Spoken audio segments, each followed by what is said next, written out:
Bonjour, bienvenue sur MTech Vision. Alors aujourd'hui, je vais vous parler d'Apple.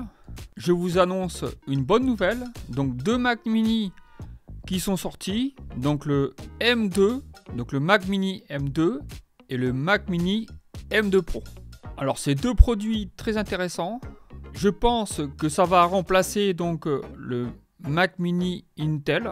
Et donc ça pourra aussi augmenter le choix par rapport à la gamme, puisque aujourd'hui vous aviez donc le Mac mini M1 et le seul produit qui avait au-dessus de celui-là c'était le Mac Studio, et donc la différence entre les prix était assez important. Donc là je pense que c'est assez intéressant. Donc là on a deux produits qui sont assez accessibles au niveau tarif.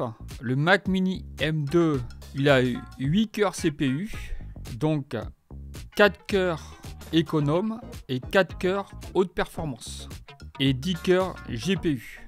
Donc il est équipé de 2 Thunderbolt 4, 2 ports USB, un HDMI, un port Ethernet, donc 1 gigabit ou en option 10 gigabits. Et donc le Mac mini M2 Pro, au niveau des connecteurs, il est équipé donc de 4 Thunderbolt 4, 2 ports USB, un HDMI, un port Ethernet 1 gigabit ou 10 gigabits en option. Et ces deux Mac mini donc, sont équipés du Wi-Fi 6e, donc la dernière génération de Wi-Fi. Donc très intéressant. Ce sont deux produits qui vont permettre aux gens qui avaient un Mac mini M1 donc, de pouvoir augmenter leur puissance et leurs besoins. S'ils se sentaient un peu limités avec le Mac mini M1, c'est vrai que pour la bureautique, le Mac mini M1 est suffisant.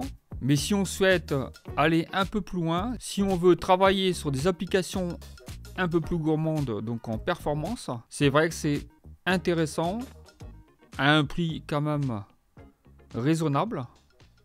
Alors le Mac mini M2, on peut mettre jusqu'à 24 Go de mémoire vive. Par contre, le Mac mini M2 Pro, donc il aurait 12 cœurs CPU et 16 cœurs GPU. Et en termes de mémoire vive, on pourrait mettre jusqu'à 32 Go. Alors le Mac mini M2, il peut supporter jusqu'à 2 écrans, plus un écran relié sur le port HDMI. Par contre, le Mac mini M2 Pro, il peut supporter jusqu'à 2 écrans 6K, plus un écran 4K. Donc assez intéressant.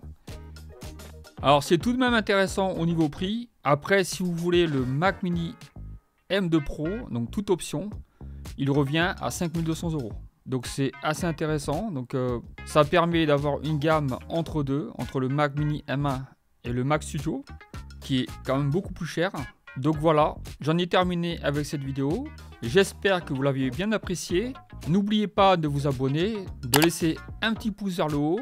Merci beaucoup. Je vous dis à bientôt. Ciao, ciao!